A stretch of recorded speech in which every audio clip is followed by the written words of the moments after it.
This has been a glorious week for baseball, a fantastic weekend of great games, rivalries, and meaningful ball games that unfolded.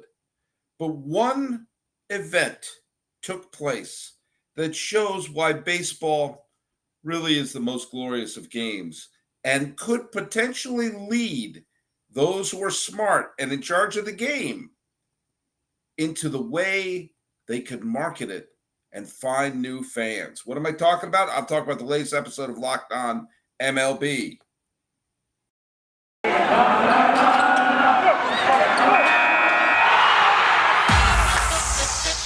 You are Locked On MLB,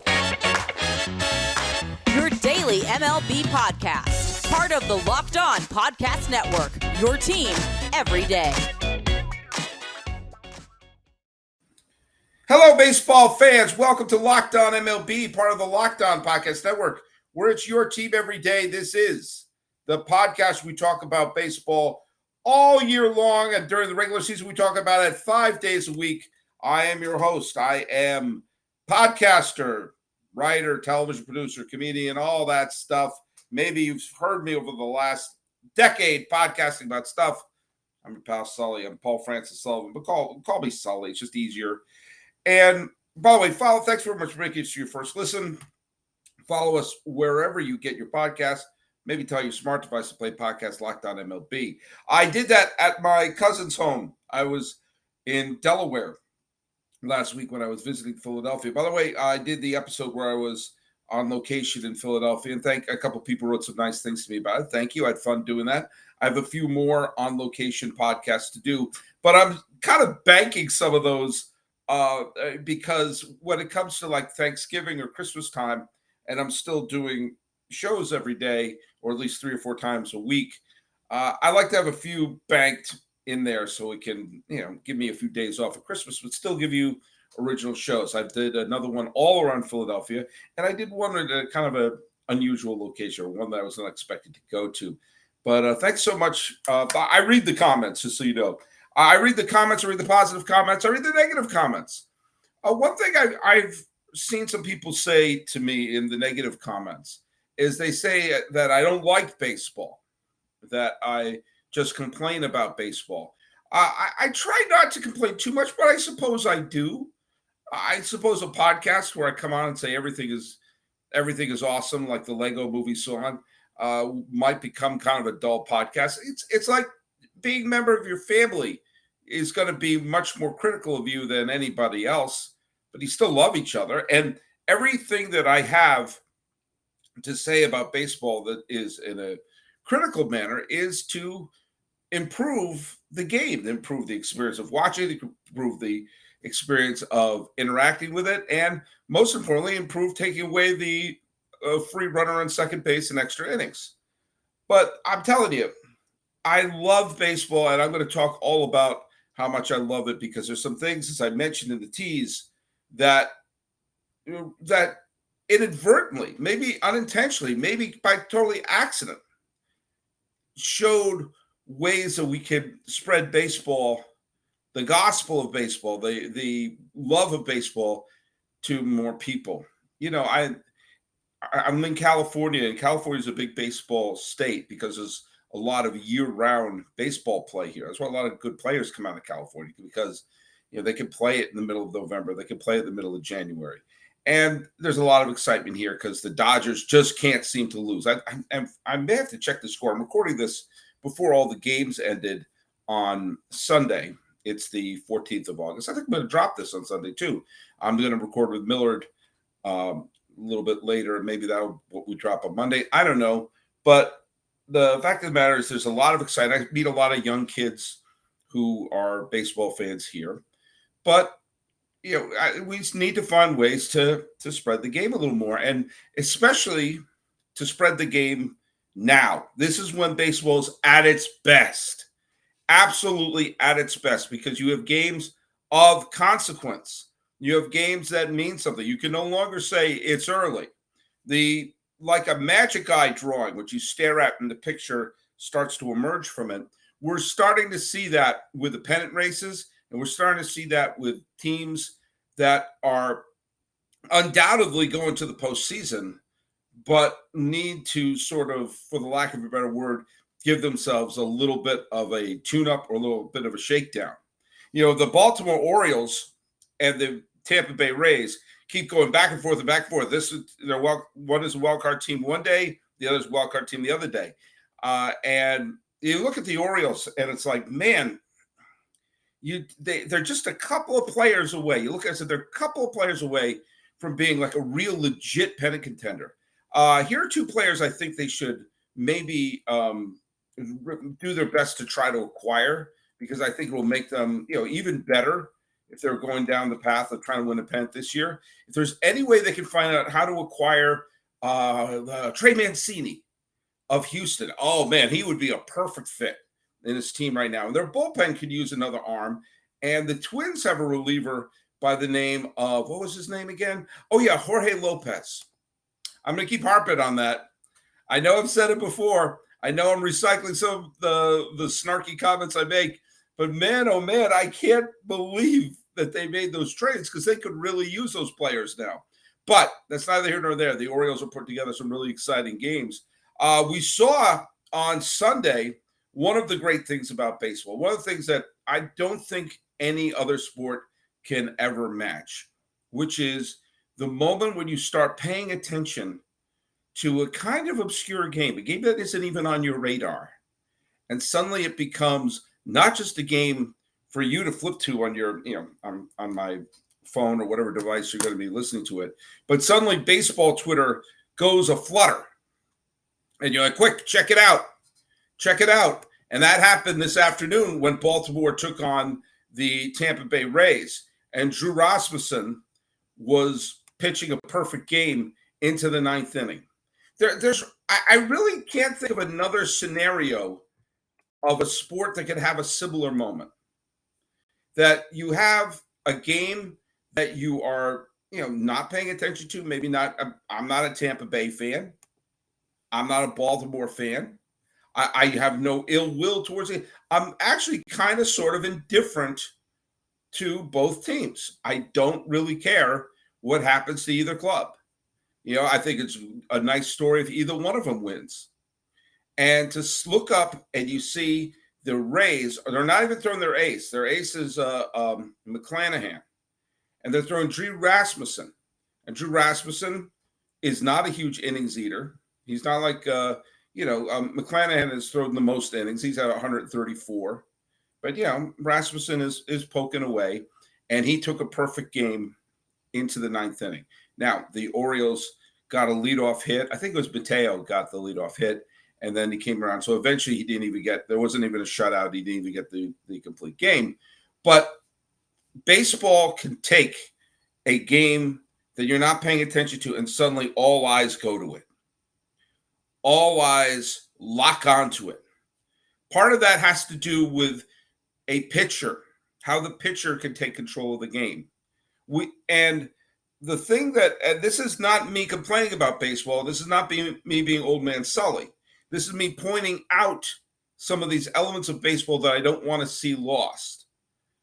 A pitcher could put their personality on their game, their thumbprint on their game.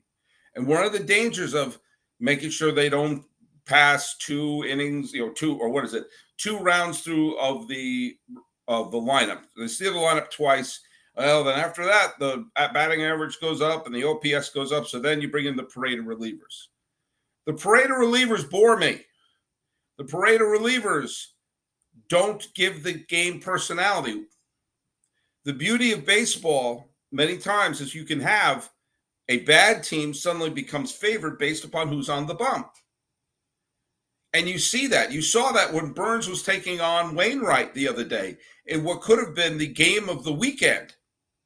Absolutely thrilling game where Wainwright took a no-hitter into the 7th inning, wound up throwing 9 innings, but not a complete game because it went into the 10th and Milwaukee rallied and wound up winning that game. Now that was, again, a phenomenal game between two teams battling out for a position in the division.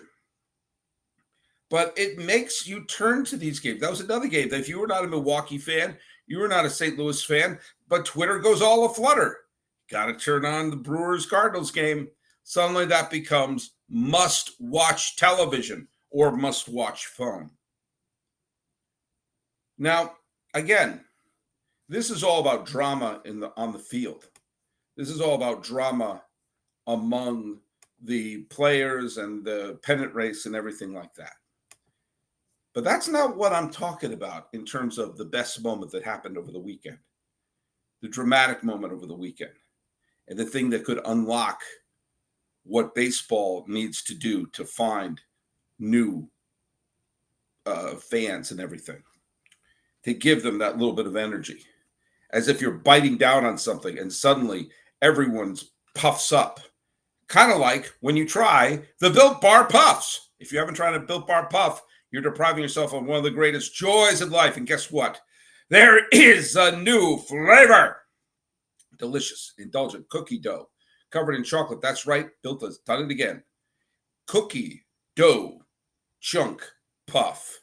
That's just 4 delicious words lined up. That has a light and chewy texture, real cookie dough chunks, and of course, covered in 100% real chocolate. Cookie dough chunk puffs are only 160 calories, and they have a whopping 15 grams of protein in them.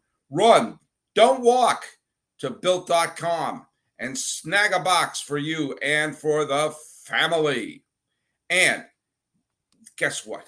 You get something that's delicious, it's tasty, and they're filled with a collagen protein, which your body absorbs more efficiently and provides tons of health benefits. You can eat something that tastes good and is good for you. You are going to love the new cookie dough chunk puff. Whether you need a snack for your workout, a late night treat, or just want to grab a quick bite, Built is the perfect protein bar, and they taste better than a candy bar. Ditch the calories, fat, and sugar. Grab yourself a Built bar. Go to Built.com, use promo code LOCKEDON15, new promo code LOCKEDON15. Get 15% off your order if you use promo code LOCKEDON15. It's hot here in Pasadena. Not going to lie to you. Turn the fans off because I didn't want to have the sound of fans. But it's hot and I'm shiny. Hey, not sure if you saw what happened in Colorado, and why would you? Why would you be paying attention to a game between the Colorado Rockies and the Diamondbacks? Unless we got into a time machine and went back to either 2007 or 2017 when those teams played in the postseason against each other, why would you be paying attention to that? Unless you're Miller Thomas, big Diamondbacks guy, unless you're wandering around loving the Colorado Rockies, what are you doing? But I will argue the event of the weekend took place there. And it took place with basically a number 4 outfielder who I had never heard before. Wynton Bernard. Wynton Bernard was a minor leaguer playing for the AAA Albuquerque Isotopes, named after a Simpsons team. And he was doing well. In fact, I'm going to go to baseballreference.com, the single greatest website in the history of the planet Earth, and pull up the man's stats. Now, a lot of times, minor leaguers who are not spring chickens anymore don't really have a shot to get called up to the major leagues unless they're a catcher, because catchers are hard to fill those roles, and there are not a lot of good quality catchers out there, or they're a pitcher, because sometimes you see, it's like we saw the movie The Rookie with Dennis Quaid. He was an older guy. He was a high school teacher and everything like that. But if you can throw the ball well as a left-hander, you're going to get a job no matter what your age is. But if you're an outfielder, man, there's no shortage of outfielders out there. And this is a guy who's been playing for a while. Now, he was in Albuquerque, and he was batting .325, and he had 17 home runs, and he had a decent number of stolen bases. And there were some injuries on the Colorado Rockies squad, and he got the call, and he made it to the major leagues. Now, Wynton Bernard is 31. He's going to be 32 in a month. That's not a spring chicken in terms of baseball. And for outfielders, forget it. There's lots of young outfielders in there. But in 2012, he was drafted by the Padres out of, where was he? He went to Niagara University in Lewiston, New York. Not exactly a baseball factory. He played in the Padres organization in 2012 and, got kicked around a little bit, made it to single A, made it to high single A in Lake Elsinore in 2013. And he wound up being on the Tigers organization in 2014, playing for the West Michigan. He played for the Erie Seawolves in 2015 and played for a couple. Got all the way up to AAA, in 2016. Did not get the call. Made it all the way to AAA in 2017 in the San Francisco Giants organization, but didn't get the call. Played all the way in AAA in 2018 in the Chicago Cubs organization. Didn't get the call. Made it all the way to AAA again with the Cubs organization in 2019. Didn't get the call. Wound up playing in the Independent League. Wound up in Sugar Land. Wound up playing in winter ball in Mexico with Monterrey and in Mexicali. Made it all the way to AAA in 2021 with Albuquerque. Didn't get the call. Made it all the way to AAA in 2022. And this time got the call. And in his first game, he got a hit, he stole a base, and scored a run. He was a productive player. And he got bounced around, dealt with injuries, dealt with slumps, dealt with being passed over by other players, and realizing once you pass age 30, chances are your time of seeing the major leagues has come and gone, and you may just be what is called a quadruple A player, those players who are in triple A who can't make the jump. Well, he didn't even get the chance. And he got the call and made it to the major leagues. And that's just right there. It's a great story. But here's the deal. There's more to it. Now, I don't know Wynton Bernard. I've never met the man. I never heard of the man until this weekend. But one of his teammates in Albuquerque, when he got the news that after 11 seasons bouncing around the minor leagues, that he was about to be recalled and sent to become a major leaguer, that he was going to get his proverbial entry in the baseball encyclopedia, that he would be able to say, yep, I made it. Do you realize how hard it is to make it? The gauntlet you have to do, all the obstacles that he had to jump to make it to the majors. One of his teammates videotaped him, or that's how old I am, we'll call him videotape, recorded him FaceTiming his mother. And if you can watch him FaceTime his mother and not cry, then I believe that is a good test to see if you are a robot. That's what they should have done in Blade Runner to check to see if you're a replicant or not. Just show him this video. If you cry, you're human. If you don't cry, call in a Blade Runner. Thank you, 7 people who get that reference. He was calling his mom. The mom's, I'm going to cry a little bit too, just so you know. The mother, of course, screams in happiness. They both break down. He said, I did it. He said, you did it. It's impossible not to get emotional. Especially, I'm 50 and I've had to change my careers a couple of times. Anyone who's tried and had every reason to quit can see Wynton Bernard talking to his mom. And she said something along the lines of, all those years, you worked so hard, coming back, it was all worth it. Here's what she said. And man, I'm going to try to get through this podcast not crying. She said, even if you stay only for one game, even if you only play one game, you made it. You did it. Oh, man, the waterworks. I mean, it's true. When you know the minor leagues are filled with Wynton Bernards, people whose dream it was to make it to the majors, that they all have images of playing in the All-Star game, the World Series, and all this other stuff, and they get so close. All those years I rattled off there in AAA, one step away from the majors, and couldn't make it. And then he did. And he could look anyone in the eye and say, yeah, I played Major League Baseball. I did. And the pride that she had is just overwhelming. And I was watching that and tears in my eyes. And I forwarded it to a couple people. And a few who are not even baseball fans. A few are just people I know. And they said, oh, that's so amazing. I'm rooting for the Rockies now. And the cha-ching, cynical business side of your pal Sully went into overdrive.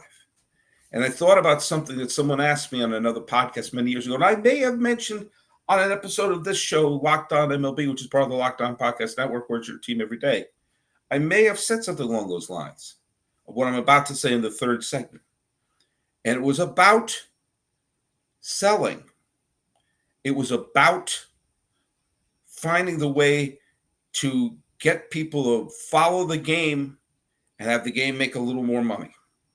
And thinking about selling and making a little more money, maybe you should go to BetOnline. BetOnline is the fastest and easiest way to check on all your betting needs. Find all your favorite sports and events at the #1 online source for odds, lines, and games. Find reviews and news of every league, including Major League Baseball, the NFL, the NBA, the NHL, combat sports, esports, even golf. BetOnline continues to be the top online resource for all your sports wagering information. From live in-game betting, scores, and podcasts, they have you covered. Head to BetOnline today or use your mobile device to learn more about the action happening today. BetOnline, it's where the game starts. Okay. Years ago, I was on a podcast, and the person who was Ed Kasputis, who was the host of the show, it's a wonderful podcast, by the way, called Baseball PhD. Subscribe to it. I appear on it maybe 4 or 5 times a year. Ed is one of my podcast friends, someone I consider a friend. I've never met him. We've never been in the same room together, but we've done so many episodes of shows together that I consider him to be a friend.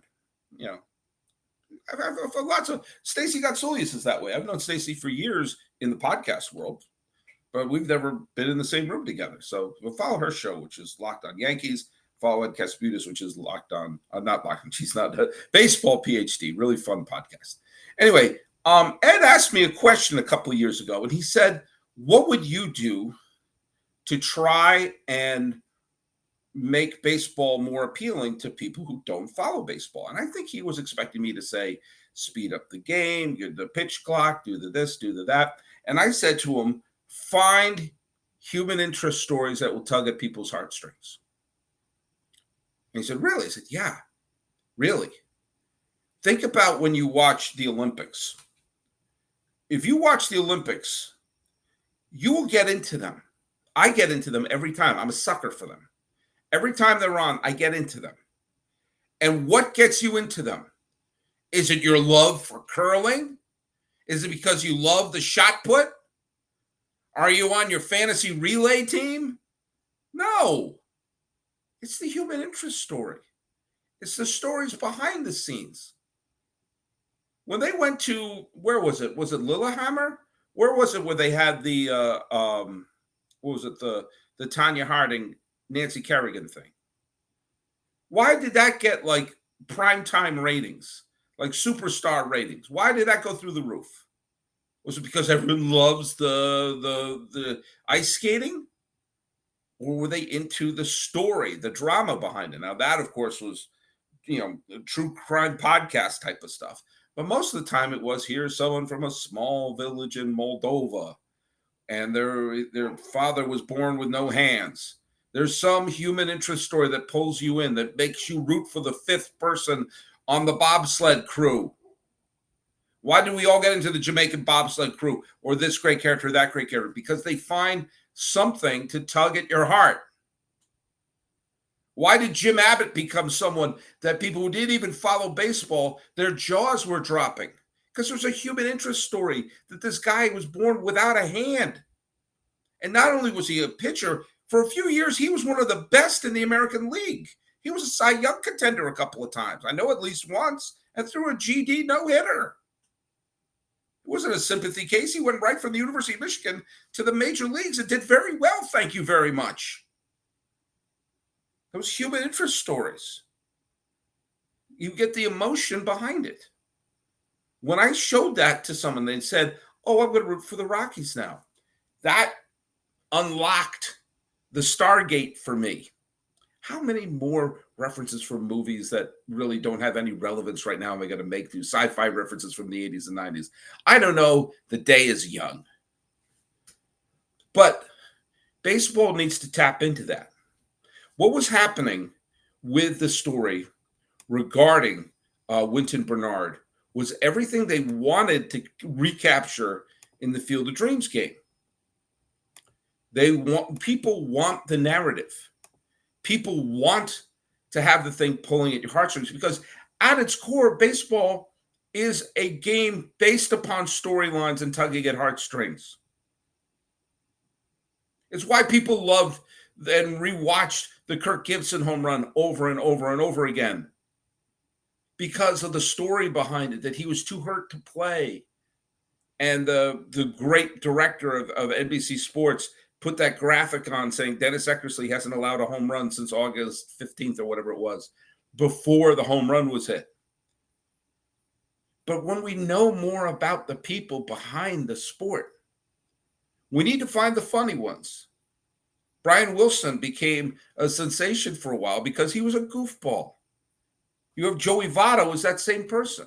It helped that Brian Wilson was also good. Joey Votto should have become a huge star in all of baseball when he was a legit MVP contender. They may have missed the window of that, but he is going to eventually become a phenomenal broadcaster because the guy's funny and has a great personality. But there's stories like this all throughout the game. People coming out of poverty. People with stories of their parents, people's stories of this, people's stories of that.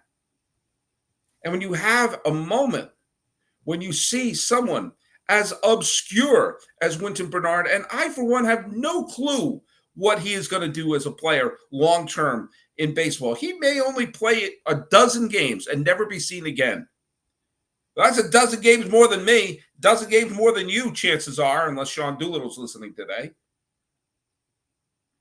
And anytime that person goes into a bar, hangs out with their friends, goes to the coffee shop, says, that guy played in the major leagues. Really? Where? Him? Right there, that guy. Wynton? Yeah, I played for the Rockies back in 2022. Really? That's pretty cool. There's a picture of him right over there in his Rockies uniform. Wasn't a star, but he made it. Isn't that what Rudy is? Isn't every single sports movie about that? Even Bull Durham, my favorite baseball movie of all time, which has a cynical side to it, which has a sort of an edge to it. A giant part of it was how Crash wanted to get back to the show. And then he knew he wasn't going to. This element, if baseball could unlock this, don't fight what you are. You are a sentimental sport. You are a sport designed around narratives and telling stories. That's why those gaps at the game are important, which is why it drives me crazy sometimes when I'm at the ball game. Between every GD pitch, they're blasting the Macarena or the thong song in the background. Yeah, my references are off. But that moment to talk, that moment to reflect, that moment to have conversation is part of it. And the moment to tell stories. And tapping into that and tapping into the heartstrings. That's the thing that's going to get people. A couple of friends of mine who don't care much about baseball said, oh, I'm going to root for the Rockies now. The Rockies. The 2022 Rockies. Who, again, I'm going to go to BetOnline and not bet on them to win the World Series this year. Pretty safe bet. And yet I can tell you 3 people who don't care about baseball said they're going to check in to see how this guy's doing. Are they going to do it for the long term? No, because it's just me sending a tweet. But this is what baseball has to tap into. You can watch shows about stuff you don't care about. I used to love watching Project Runway. Loved it. Loved that show. Do I strike you as someone who cares about fashion? This is going out in public. I'm wearing my South Pasadena Little League t-shirt. Okay? I don't know anything about fashion. And yet I was gripped by the show because you got to know the people. Baseball is on. Your team plays 6 times a week. You get to know them. Okay? And by the way, there's a big sandbox. If all you're interested in is stats, all you're interested in is sabermetrics, all you're interested in is your fantasy team, fine. You can still do that too. We're not worried about you. But there's a whole big fan base out there who's going to get attached to this player or that, root for this player or that. Check how they're doing. That's one of the beauties of baseball, is you can check if you have an everyday player. If you have someone like Wynton Bernard, you can check to see, oh, they're up. It's not like basketball where they don't have to pass it to him. It's not like football where he's probably just going to sit on the sideline the whole time. Every once out of every 9 times, it's his turn. Hey, Wynton's up. Let's see how he does. Got to tap into that baseball. And for everybody else, I love baseball so much that I want to share it with other people. It's so great. There's no ending to these stories that are out there. So let's go out and tell them. Let's preach this gospel of baseball and get all those people who would be loving it and find the other Wynton Bernards who are out there and make this to the point where one side is rooting for one player because he has this great story, but he's going up against such and such who has to do this for his mother, who's can only live on this raspberry farm that there's about to be repossessed. I don't know. Those stories are out there. Those Hollywood stories are out there. Let's find them. And let's make casual fans love this team or that team or whatever team the story is about. But I'll tell you, no matter what team you are, you can follow them on the Locked On Podcast Network. It is your team every day. And we're going to be doing this podcast, man. We're going to be doing a bunch of them. I may be doing more episodes this week because the pennant races are really, really heating up. Tomorrow's episode is going to feature Millard Thomas. We're going to be talking about a bunch of things, including one of the not so fun stories, which is the Fernando Tatis suspension. We're going to recap what happened with the Red Sox and Yankees and everything else. But folks, I love the game. I want more people to love it with us. And if you love it, then you can come back and listen to us here at Locked On MLB. Follow us at Locked On MLB Pods. Same handle for Instagram. I'm your pal Sully, but Sully Baseball on Twitter, Sully Baseball Podcast on Instagram. Pulling the heartstrings and enjoying a super fun weekend of baseball. This has been Locked On MLB for the 14th day of August, 2022. I'm your host, Paul Francis Sullivan. Please call me Sully.